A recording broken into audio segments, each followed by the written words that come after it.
Aldığınız veya alacağınız profesyonel koçluk eğitiminin niteliğiyle ilgili fikir verecek bir diğer parametre eğitimin tamamı canlı mı?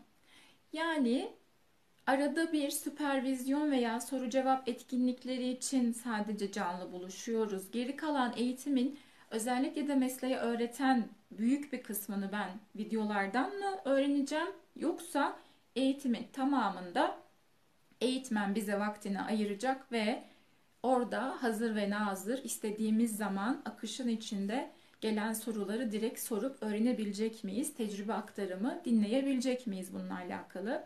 Burası çok önemli.